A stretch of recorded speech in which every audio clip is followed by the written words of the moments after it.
Hello everyone, welcome to the new episode of West East Talk presented by China News Service. I'm your host today, Peng Dawei. Today, we are very honored and pleased to have two guests joining us virtually. They are Eric Zheng, President of American Chamber of Commerce, Shanghai. Welcome, Mr. Zheng. And Rupert Kugelwurf, who is best known in China as Hurun. He is chairman and the chief researcher of Hurun Report. Welcome. Thank you very much. How do American and European enterprises see their own development in China? The U.S. still has a inflation issue, a serious issue. The level is very high. The Fed has been very aggressively increasing interest rates, try to slow down the growth, and robust labor market with very low unemployment rates. Because I spent quite a bit of time in Washington, there's clear pressure from policymakers to ask U.S. companies to reshore, as they call it, or nearshore.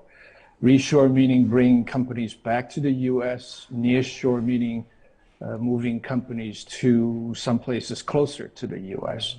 And ironically, globalization has become almost like a dirty word. Now, for U.S. companies, certainly they continue to see China as a very important strategic market for them. That includes many of our members, AmCham members. But maybe I have one follow-up question to this point, because we know that the latest data from the Chinese Ministry of Commerce shows that actual U.S. investment in China actually grew by 26.1% in the first half of this year, so which is actually a very high figure. What's your interpretation of this data?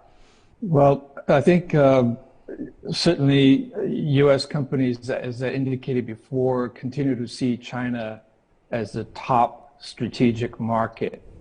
And many of our members, AmCham members, have been here for years, and they've made long-term investment in this country. It has such a tremendous market with a lot of potential. So they are here to sell to China, the China market. So I think from that standpoint, you continue to see strong foreign interest in investing in this market. Okay, great. So Rupert, do you have anything to say on this?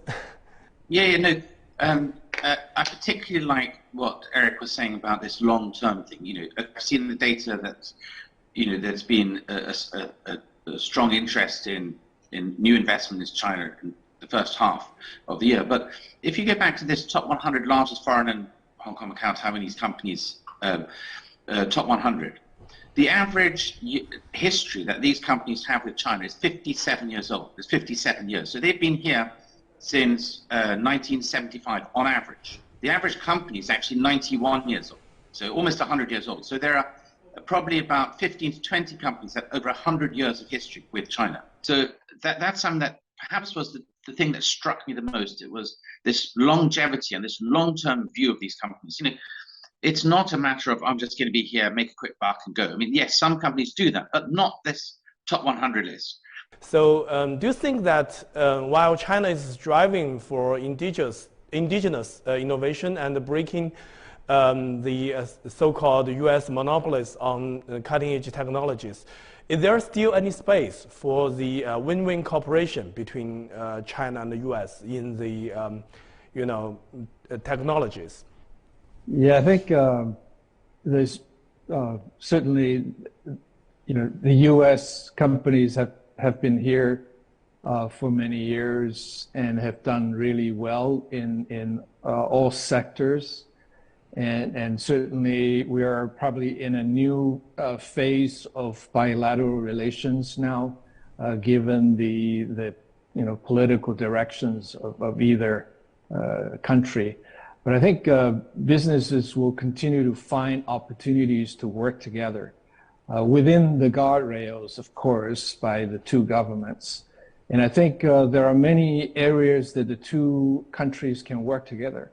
The U.S. is very good at coming up with new technologies, but as Ruba just said, I mean, there are so many opportunities in this country, and you could actually commercialize many of these technologies in China, particularly in the digital space, because when you look at this company, all the payment methods and all that digital platforms, and this country, China, is leading the world in creating new opportunities, new markets, new consumers. Okay, great.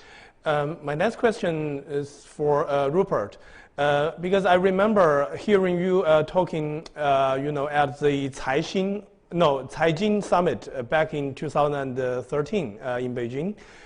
At that time, you mentioned that China, including mainland Hong Kong, Macau, and Taiwan, has already had the most billionaires who own assets worth more than $1 billion around the whole world.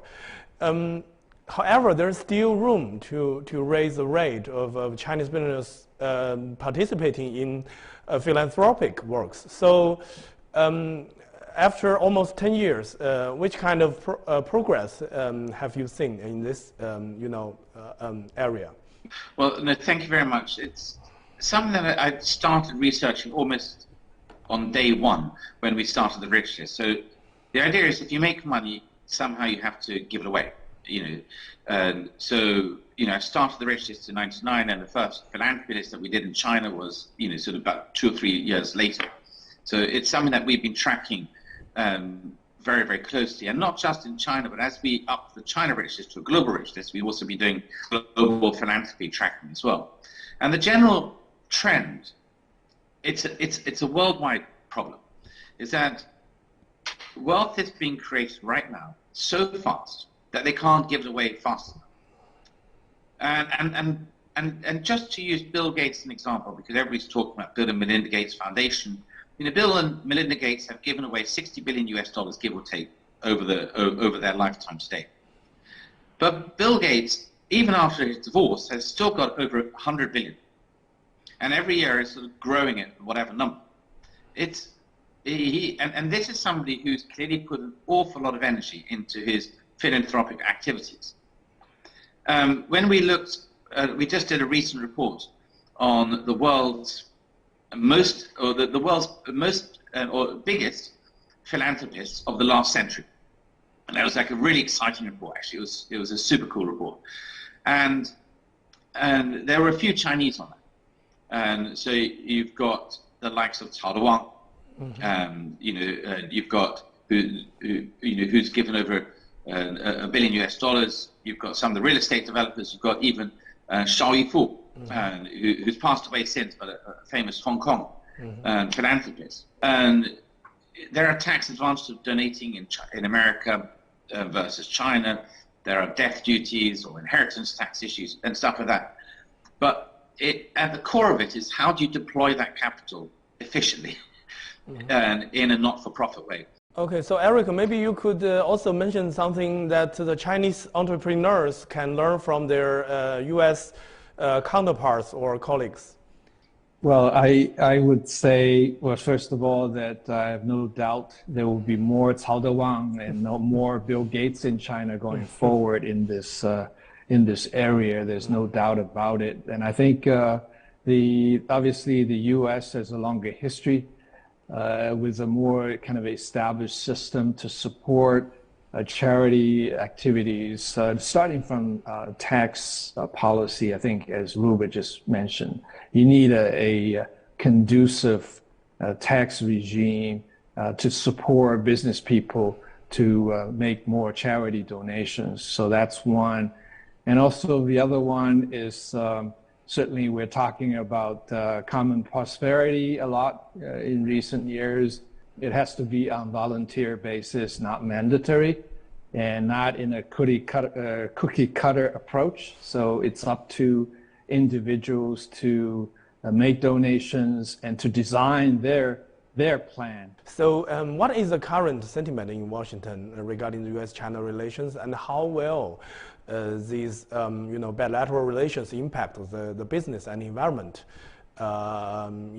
in both countries?